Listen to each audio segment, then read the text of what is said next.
حسین دین ہے، اور اس کا اندازہ انہیں خود بھی تھا۔ اب میں ایک سوال کرنے جا رہا ہوں، ہزاروں سینکڑوں تقریریں ہو چکی ہیں، کربلا معلی کا واقعہ ہونے کے بعد آج تک اور آج سے لے کے قیامت تک ہوتی رہیں گی، مگر ایک سوال اٹھاتا ہوں، اگر اس کا میں بھرپور جواب دے سکوں تو خاتمہ بالخیر کا طلبگار ہوں کہ آپ دعا فرمائیں۔ وہ یہ کہ امام حسین علیہ السلام کی شہادت کے بعد کوئی شہید نہیں ہوا، وہ بھی نہیں ہوا جو very nearest to Hussain, closer to Hussain, اور حسین کے بعد امام، اتنا امپورٹنٹ پرسنالٹی وہ بھی شہید نہیں ہوئی۔ امام زین العابدین، سید الساجدین، وہ شہید نہیں ہوئے، جبکہ حسین کے بعد امام زین العابدین کے لیول کا اہل بیت میں کربلا میں کوئی دوسرا نہ تھا۔ توجہ چاہوں گا، جس امامت پر زین العابدین فائز تھے وہ امامت نہ علی اکبر کے پاس تھی، نہ وہ قاسم کے پاس تھی، نہ عباس علم بردار شاہکار وفا کے پاس تھی، جو امام زین العابدین کے پاس۔ تو حسین کو مارنا امامت کی وجہ سے اگر ضروری تھا تو امام زین العابدین کو اس کے بعد شہید کرنا اور بھی ضروری تھا۔ لیکن امام حسین کے بعد کسی کا شہید نہ ہونا ثبوت ہے، دلیل ہے کہ اگر امام حسین اور پہلے شہید ہو جاتے تو سب بچ جاتے۔ پھر امام حسین نے شہادت میں تاخیر کیوں کی؟ حر کی جگہ خود بڑھ جاتے، اور امام حسین شہید ہو جاتے تو جیسے امام حسین کی شہادت کے بعد وقت کا امام شہید نہیں ہوا، یہ بچے بھی شہید نہیں ہوتے، نہ امام حسن کا بیٹا شہید ہوتا نہ امام حسین کا بیٹا شہید ہوتا۔ پھر امام حسین نے گردن دینے میں تاخیر کیوں کی، اور بالکل آخر میں کیوں اپنی گردن دی؟ اس کا جواب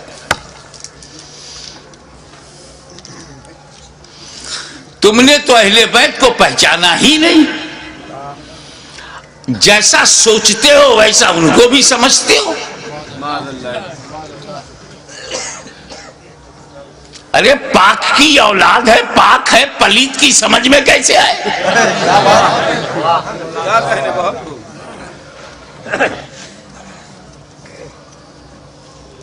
آپ غور فرمائیں کہ جن مکے والوں نے پتھر برسائے، راہوں میں کانٹے بچھائے، شاب ابی طالب میں 2.5 سال تک محاصرے میں رکھا، آب و دانا بند،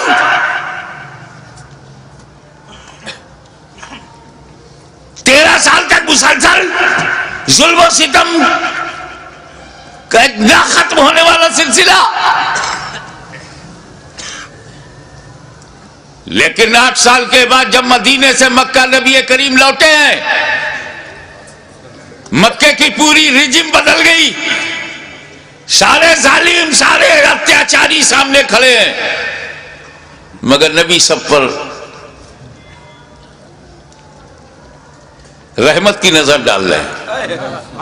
وَأَنْتُمُ الطُّلَقَاءُ، جاؤ تم سب آزاد ہو، میں نے معاف کر دیا۔ ظالموں کو معاف کرنے والی نظر، مزاج، اسی رحمت للعالمین کا یہ نواسا ہے، جس کا رسول رؤوف الرحیم ہے، نہیں چاہتے کہ کوئی بندہ جہنم میں جائے، ان کا نواسا کب چاہے گا؟ دشمن صحیح، مگر یہ جہنم کی تعداد بڑھی تو میرا کیا فائدہ؟ موقع دو سدھرنے کا، موقع دو سنبھلنے کا، اپارچونٹی دو گائیڈنس پانے کا۔ مقصد یہ تھا یزیدیوں تم کسی کو قتل نہ کرو، اسی میں تمہاری بھلائی ہے۔ اسی میں تمہاری بچت ہے، فلاح ہے۔ بدل دو اپنے ارادے کو، بدل دو اپنے خیالات کو۔ اہل بیت کے خون سے اپنی تلواروں کی پیاس نہ بجھاؤ۔ خطبہ دیا، سمجھایا، موقع دیا، لیکن محسوس ہوا کہ یہ سب بے شرمی کی انتہا کو پہنچے ہوئے ضدی،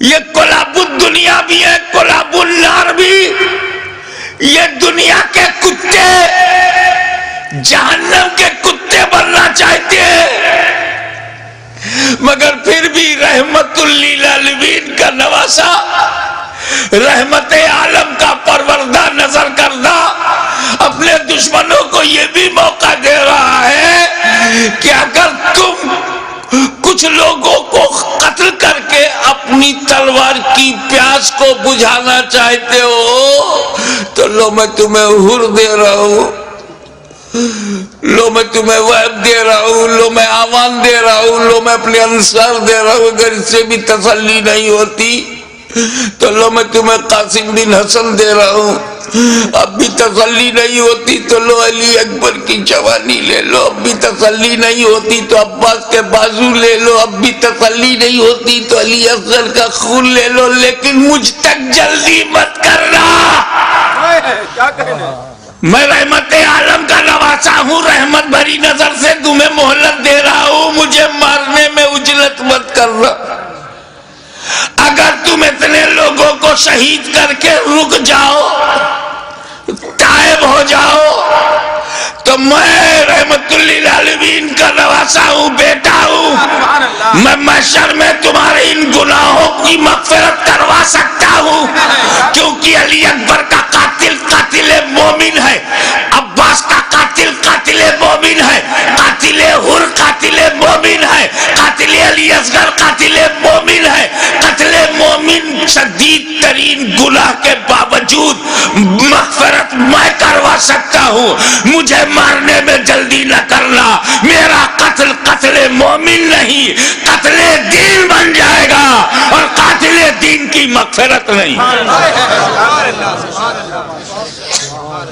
لیکن جب یہ محسوس ہونے لگا، ختم اللہ علی قلوبہم وعلی ابصارہم، جب اللہ تعالیٰ نے ان کی سماعت پر، ابصار پر، بصارت پر پہرا بٹھا دیا، مہر لگا دیا، اور حجت تمام ہو گئی، جتنی مہلتیں دینی تھی دی جا چکی، جتنی مواقع فراہم کرنے تھے ہو چکے، جتنی بار ضمیر کو جگانا تھا جگا چکے، لیکن ان مردہ دلوں میں ٹس سے مس جب کوئی نہیں ہوا تب بالآخر فیصلہ وہی ہوا، اے نانا جان جو میں نے وعدہ کیا تھا نبھانے جا رہا ہوں، اے پدر بزرگوار خیبر شکن جس نیت سے آپ نے پرورش کی ہے اس مقصود کی طرف جا رہا ہوں، اے مادر مہربان خاتون جنت جو سمجھ کر آپ نے دودھ پلایا تھا آج اس کا حق ادا کرنے جا رہا ہوں۔ نتیجہ کیا ہوا؟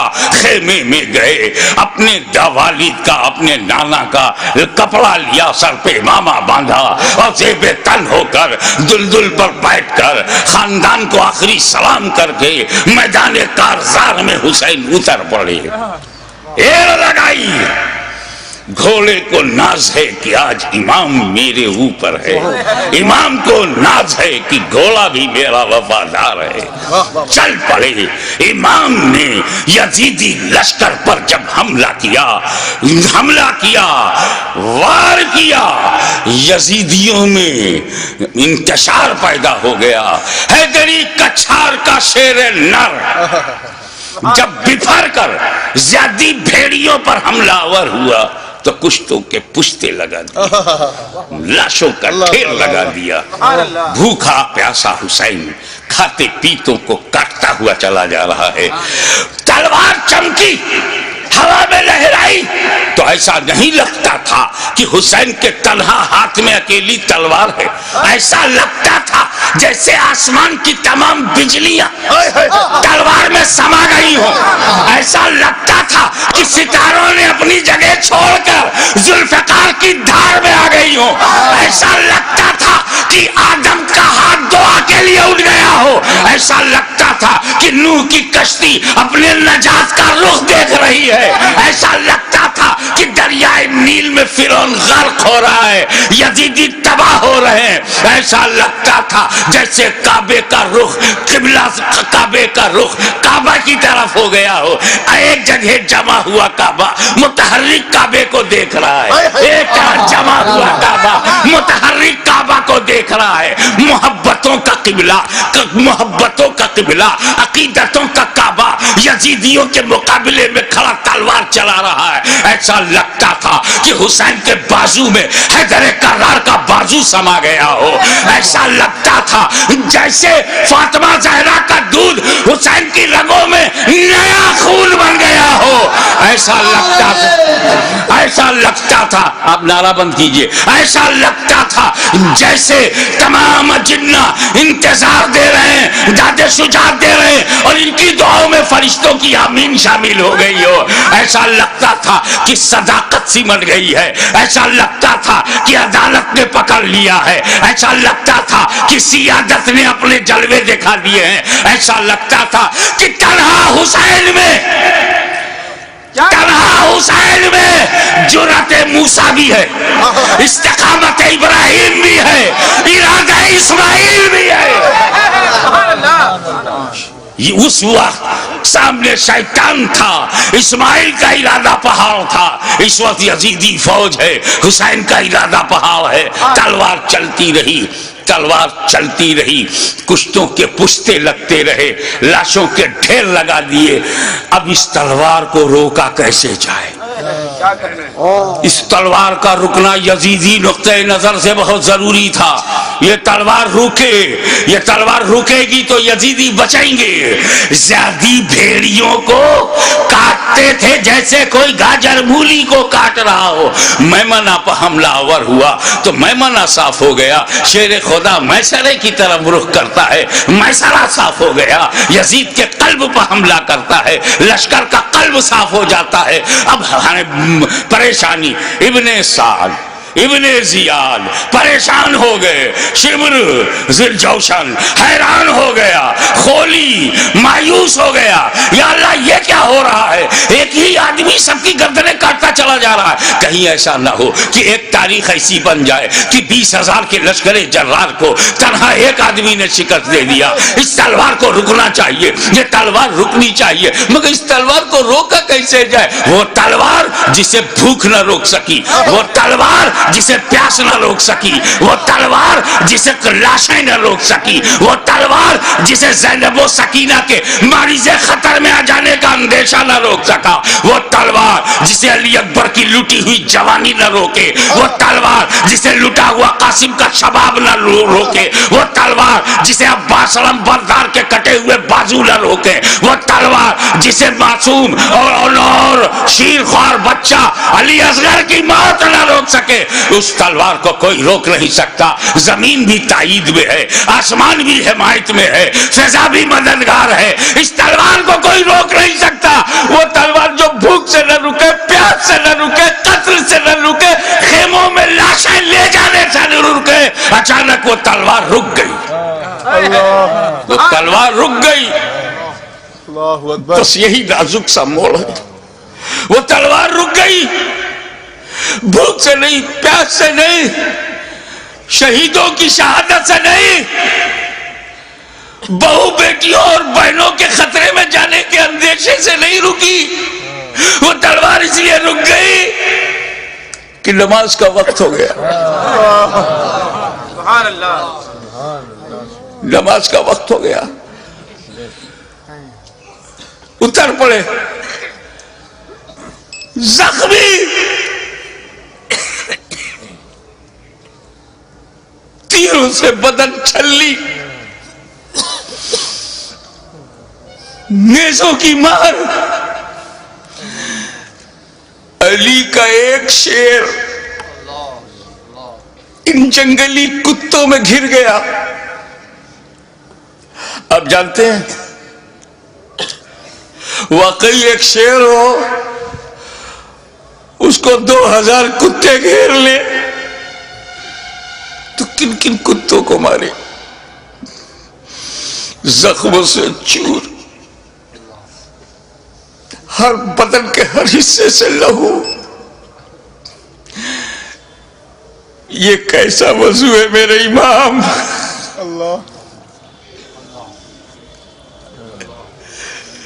ہمارے لیے، امت کو بچانے کے لیے رسول پاک نے پیٹ میں پتھر باندھ کے جو امت بنائی تھی اس کو بچانے کے لیے اتنی بڑی قربانی. یا اللہ یا اللہ.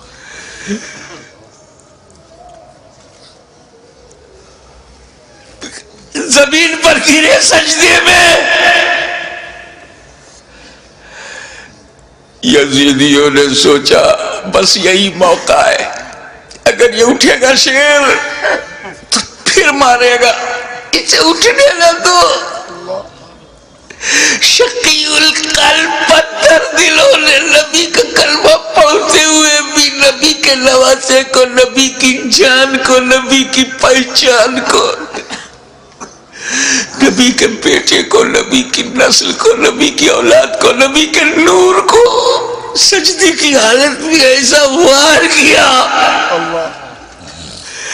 سر مبارک تن مبارک سے جدا ہو گیا. انا للہ و انا الیہ راجعون.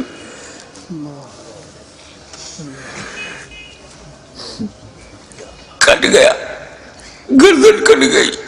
سنی مسلمانوں، گردن کٹ گئی. کون سی گردن؟ جس کو تمہارا ہمارا نبی چوما کرتا تھا، کٹ گئی. کعبے کے ایک پتھر کو میرے نبی نے ایک بار چوما، حجر اسود کو قیامت تک لوگ چومیں گے، مگر حسین کے گلے کو تو نبی نے بار بار چوما تھا، بار بار چوما تھا. تم کہتے ہو حسین کا گلا کٹا، حسین کا گلا کٹا. میری دل سے پوچھ، بوسہ گاہ مصطفیٰ کٹ گئی، بوسہ گاہ رسول کو کاٹ دیا. میں ایک مرتبہ بیمار پڑا تھا برطانیہ میں. میری ماں کا خط آیا، بیٹا تمہاری کیسی طبیعت ہے؟ مجھے بڑا تعجب ہوا.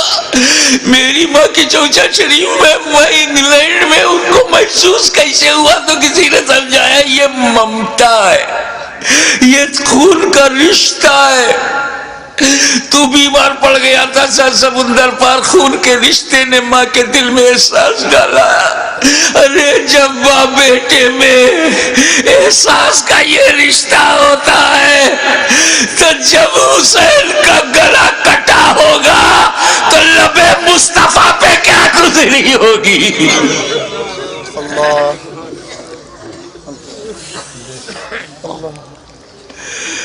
حضرت عبداللہ ابن عباس روایت کرتے ہیں، جو بحقی میں ہے، مشکات میں ہے،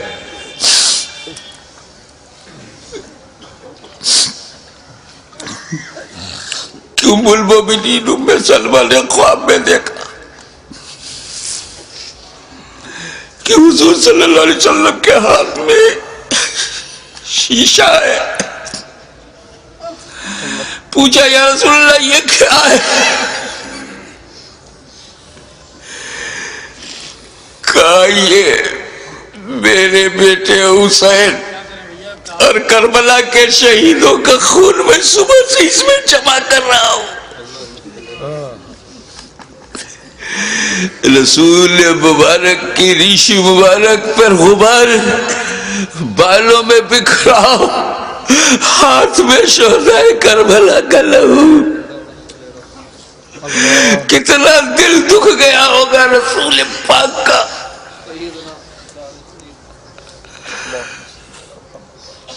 سر کٹا، کیسے بولوں، نہیں کہہ پا رہا ہوں. کسی اور گھر کا واقعہ ہوتا تو میں تفصیل سے بیان کرتا. یہ غم تو میرے اپنے خاندان کا غم ہے، یہ تو اہل بیت کی آزمائش کا. بس یوں سمجھو کہ نیزے پہ اس سر کو اٹھایا ظالموں نے.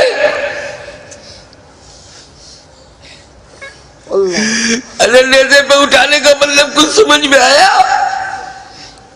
گردن کٹ گئی، نیزے کو رکھا گا اس گلی میں جس سے رسول پاک کا لعاب دہن گزرا تھا، وہ گلا جس سے خاتون جنت کا جنتی دودھ گزرا تھا، جس پر علی مرتضیٰ کے دیے ہوئے لقمے گزرے تھے. امام علی مقام کے گلے میں وہ گلا کٹا ہوا دیکھا ہوگا نا، جب گلا کٹتا ہے تو ایک اسی میں ڈال دیا. ارے جسے نبی چومتے تھے اس پہ تم نے نوکے نیزا. یزیدیوں، تم نے کل بھی حسین کو ستایا تھا، آج بھی ستا رہے ہو. فرق یہ ہے کہ کل نوکے نیزا سے تکلیف پہنچائی تھی، آج اپنی تقریروں میں نوکے زبان سے تکلیف پہنچا رہے ہو، نوکے قلم سے تکلیف پہنچا رہے ہو. یاد رکھو حسین نے امت کو اسی لیے بچایا ہے کہ ساری زندگی امت حسین پر قربان ہوتی رہے گی، حسین پر ہم اپنی جان دیتے رہیں گے. نیزے پہ اٹھا لیا، یہ تو ہندوستان کا کوئی اتیاچاری بھی نہیں کرتا. نیزے پہ اٹھا لیا، حسین کے سر مبارک کو نوکے نیزہ پہ رکھ کر اٹھا دیا. جلوس نکالا، نوکے نیزہ پہ بلند کر دیا امام کا سر، اور وہیں سے میرا امام اپنے غلاموں کو آخری درس دے رہا ہے. اے میرے غلاموں، دیکھو یزیدیوں کی بھیڑ میں، یزیدیوں کے لشکر میں تیرا امام کا سر اوپر ہے، تیرے امام کا سر اوپر ہے، تیرے امام کا سر بلند ہے. یعنی جن کا سر کٹا نہیں، ان کا سر نیچے ہے، جس کا کٹ گیا وہ سر بلند ہے. تبھی تو غریب نواز نے کہا سرداد نداد دست در دست یزید حقا کی بنائے لا الہ حسین. وآخر دعوانا الحمدللہ رب العالمین.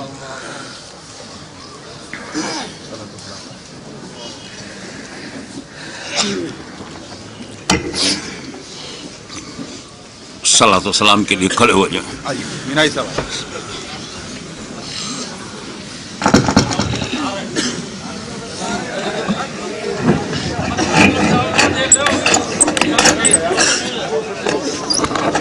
یا نبی سلام علیکہ، یا رسول سلام علیکہ، یا حبیب سلام علیکہ، صلوات اللہ علیکہ، یا حبیبی یا رسول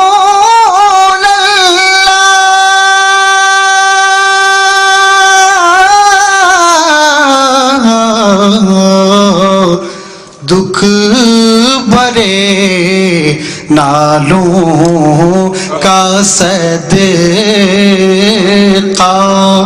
ناز کے پالوں کا صدقہ،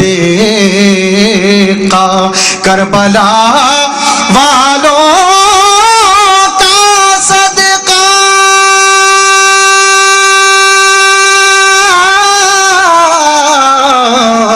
اور بھیک دو لالوں کا صدقہ. یا نبی سلام علیکہ، یا رسول سلام علیکہ، یا حبیب سلام علیکہ، صلوات اللہ علیکہ، یا حبیبی یا رسول اللہ. اے میرے مولا مولا کے پیارے نور کی آنکھوں کے تارے اب کسے